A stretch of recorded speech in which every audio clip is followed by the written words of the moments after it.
I wanted to talk about how we could use some strategies, maybe some like ways of thinking of how we can avoid actually going down this path. So I wanted to tell you guys a story. I have a friend, and my friend is really shy, okay? And she thought that maybe if she drank a couple of glasses of wine before going to a party, it might relax her and it might make her feel like talking, because it's hard when you don't know anybody at a party or when you are just shy anyways, and it's hard to talk in general. So she used alcohol, I guess we could call it like a tool, okay? Now you guys know that, right? A tool is when you got something that needs some fixing and you have your tool handy and it fixes it. And so in this sense, she was using alcohol to help her with her shyness. Sometimes people might smoke cigarettes because they think it's going to help them with their nerves, or they might calm themselves, right? So it's kind of like a tool in that way. Now, what could my friend have done if she didn't want to drink, but she also was feeling a little bit shy about going to a party? What do you guys think? What else could she have done? Stay home. Okay. For some people that might work to stay home. What other things could work for people? What do you guys think? Okay, she could go with a friend, right? And a friend could maybe help her out because it's somebody she can talk to. That's a really great idea, and a lot of us maybe do that sometimes, right? We ask our friends to come along when we don't want to be alone somewhere. What other things do you think? Make the friend promise not to leave her. Okay. So really you can count on your friend too. You've got to be a good friend, huh? Gotta be a good friend. Right. Or you know what? I'm glad you guys have thought about like what you can do, because we're going to talk about that in another session too. Like what are some ideas that you guys have, and we can even check to see if those ideas really work. But we'll talk about that in session 5. So let's say my friend decided to drink a little bit more now, not just at the times when she's going to a party, but let's say maybe when she goes to a meeting and she's a little bit stressed out, she figures, yeah, you know what, it helped me in that situation when I didn't know people. It might help me out a little bit later. 2, when I'm maybe doing other things in public. So now it's called a crutch. Okay, now you guys know what a crutch is, right? It kind of like helps you out when you got to walk. So now alcohol went from being a tool to a crutch, okay?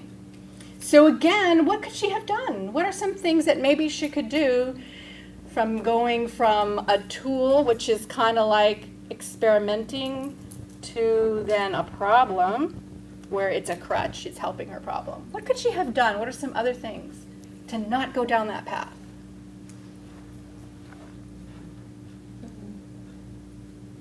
What are some other things that she could do? She could talk about it. Oh, I like that idea. What do you mean by that? Well, if I had to take a test Mhm. and I was nervous about it, and I would talk to my friend, so Mhm. maybe he could help me out, or my teacher, and give me advice to do better, feel more comfortable. Okay, all right. I like that idea of calling on other people who know you and who can help you out. So she could have talked to somebody about it for sure. Maybe she could have said, I'm having a hard time even doing meetings. I need some other kind of help. Okay, that's great. But let's say she didn't listen. And now she wants to drink a little bit every day. Because then she thinks, well, it helped me for when I'm in meetings and in parties, and maybe if I just start my day out, have a little drink in the morning before I go out, it might be a better thing for me, for my day. Now where is she? Trapped. That's right. Now she's really trapped. That's a great. So she went from a tool To a trap. to a crutch to then it becoming a trap. Okay? That's how alcohol worked with my friend, and that's how my friend went down this path. All right? So give me some examples, let's say, of cigarettes, because that's a really popular thing that people sometimes use as a tool. How can cigarettes go from being a tool to a crutch, or a tool to a trap? What do you guys think about that? What have you heard? My grandpa smokes every day a pack of cigarettes. Is that a trap? Well, so it's hard to know, right, what your grandpa's thinking about that and how it bothers him or how it affects his life. What do you think about that? What would you do differently if you didn't want it to be a trap? I think he just lost his teenager right now.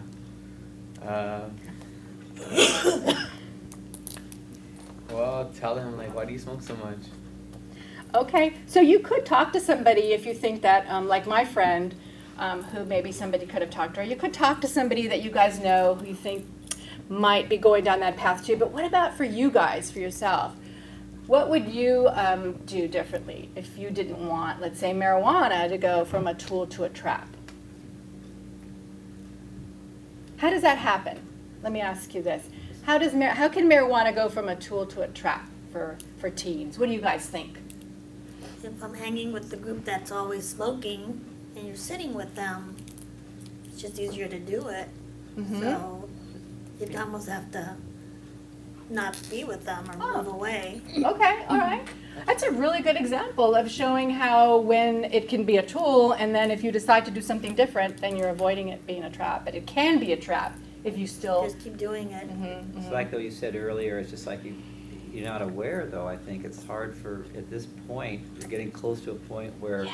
for my friend, I've seen my friend and they don't really realize or they think they can handle it and they're kind of at a place where I don't know that they know what to do or see it as a problem still. Yep. That's a really good observation. I'm glad you brought that up because that's exactly what the deal is with this path to problems. It's that people don't realize that they're going down this path because nobody starts out by saying, I want to be addicted. Nobody does that. It just happens to you because you don't realize that you can go from just a little bit to a little bit more and then to relying on it, like you said, Jewelry. And it happens because people sometimes aren't thinking about what are those negative experiences that can happen too down the line. It's just fun to give it a try now and then before you know it, you're hanging out with friends and it just seems a little bit easier to keep doing it that way. But you guys have come up with some reasons that people may not want to go down that path. And you've also given me some examples of what people can do instead, like my friend. So thanks a lot.